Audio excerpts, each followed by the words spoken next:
All right, guys, buckle up, because this clip gets wild.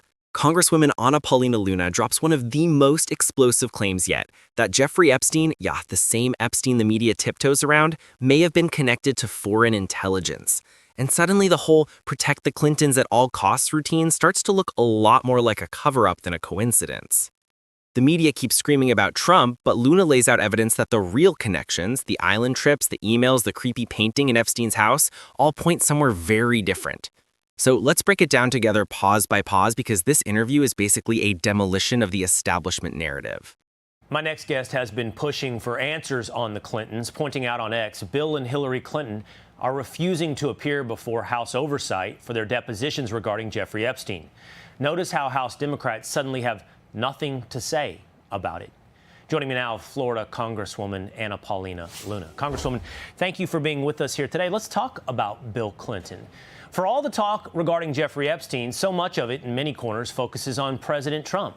But it's not President Trump who had a painting in Jeffrey Epstein's house wearing a dress and high heels. It's not President Trump who'd been to the island. It's not President Trump who's littered throughout the emails by others talking about, hey, Jeff, I saw your boy at Davos. Why are we not talking about Bill Clinton? Exactly. Thank you. You notice how whenever Epstein comes up, the media instantly points to Trump, even though the victims themselves cleared him. But Bill Clinton, the guy with actual ties, the guy who went to the island, the guy who shows up in emails like he's Epstein's travel buddy, silence. It's honestly hilarious at this point. It's like walking into a crime scene where someone is holding a bloody knife and the media points to the guy eating a sandwich in the corner and goes, "Ah, yes, the prime suspect." This is why people don't trust the press anymore. They don't want the truth, they want a narrative, and anything that might expose the Clintons, off limits, forbidding, taboo. Clinton Island never happened, move along. Well, I think it's important to note that even from the beginning of my task force in January of this year, I was really pushing to figure out what the deal was with these documents. And in around February timeframe, I was made aware by a whistleblower, of which I have since reported this to the FBI. And it was actually the only outlet in the country that would report on our findings was Fox News. We had actually reported that we were made aware of a whistleblower that under the former deputy director of the FBI, so under Biden's FBI, there was destruction of evidence specifically pertaining to Jeffrey Epstein and potential evidence tampering. Hold up. Evidence destruction under Biden's FBI? But I thought these were the defenders of democracy, the brave institutions that protect norms. Nah, looks like they were protecting something else, or someone else. Imagine this scenario in any normal investigation. Evidence goes missing, evidence gets destroyed. Oh, but don't worry, it's totally accidental and totally not connected to the most politically radioactive scandal of the decade. This is why people call the FBI politically compromised, because every time something might embarrass Democrats or the establishment elites, oops, papers disappear faster than Hunter Biden's laptop in 2020. And everyone smearing Trump never mentions this part. Not a word. It's almost like the truth isn't convenient for them. I think that that's pretty important to note because I went public with this and not one member of Congress, really for the most part, a majority of Republicans weren't even tracking that. But for those that were trying to use this to smear the president, notice how they never made a mention of that. As we continued in our investigations, I've gone to every potential meeting with these victims. I sat in the same room where the victims exonerated President Trump and said that they simply want access to their files, that they had requested from the DOJ under Biden and were denied access. This is the part the media hates. The victims, the actual victims, straight up said Trump wasn't involved. Case closed, right? Nope, because the narrative must survive at all costs. Facts doesn't matter. Testimony doesn't matter. Real documentation also doesn't matter. But denying victims access to their own files? That's insane. That's not incompetence, that's suppression. Try telling the average American that the DOJ won't even give traumatized victims their own case files, the same DOJ that claims to fight for justice. You either believe this is corruption or you believe it's the most unbelievable coincidence in modern political history. And I don't believe in coincidences this big. Quickly, because I want to cover one other thing with you here today, Congresswoman, but perhaps you're most well suited to answer the question that I asked yesterday. Why?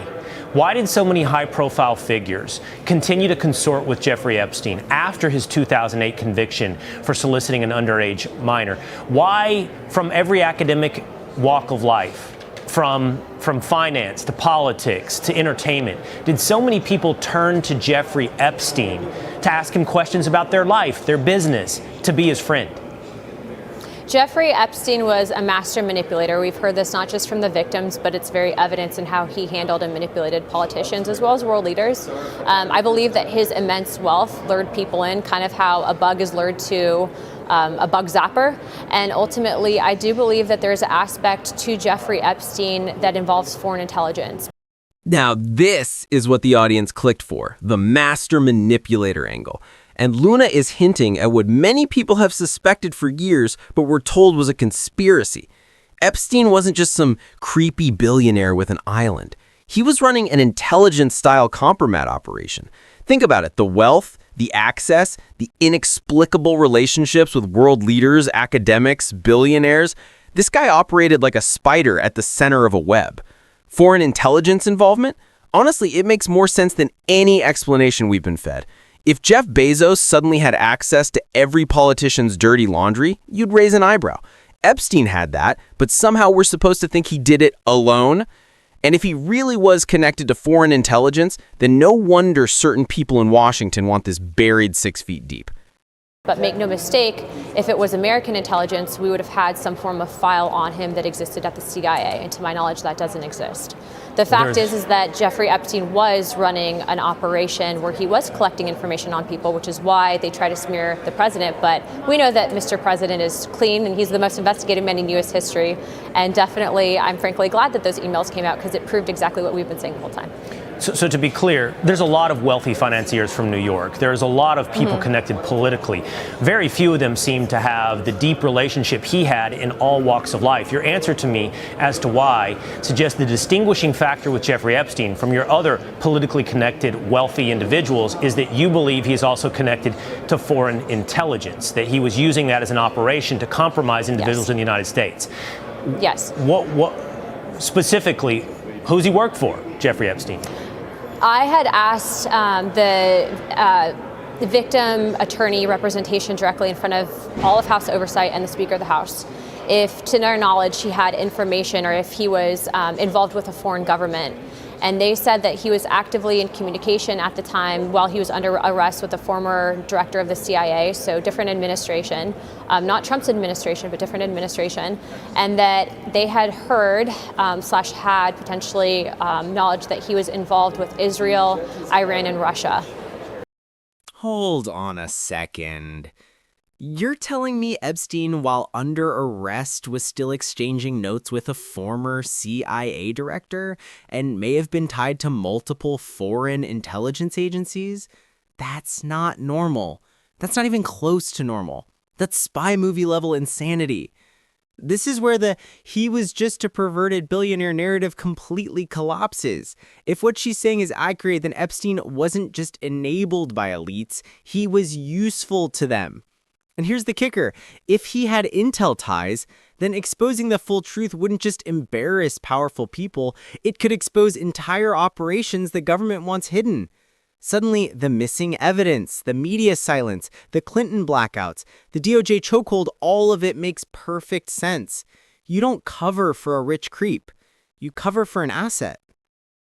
And directly communicating with him while he was under arrest, correct. You said?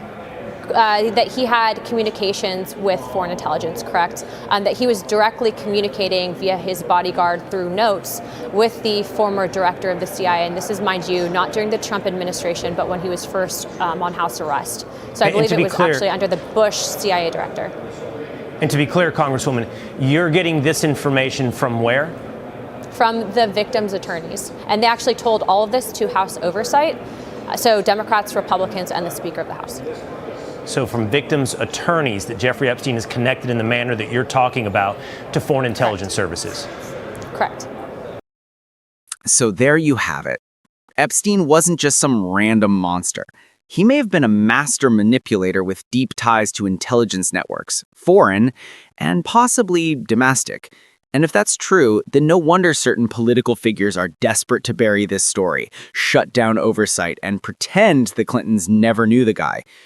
This is why transparency terrifies them, because once those files come out, the real files, not the cherry-picked ones, a lot of the most powerful people in the world suddenly won't look so powerful. If you want me to break down Luna's next interview or dive into specific intelligence angles, drop a comment below and let me know. And if you enjoy unapologetic commentary that cuts through the establishment noise, hit that subscribe button. We are only getting started.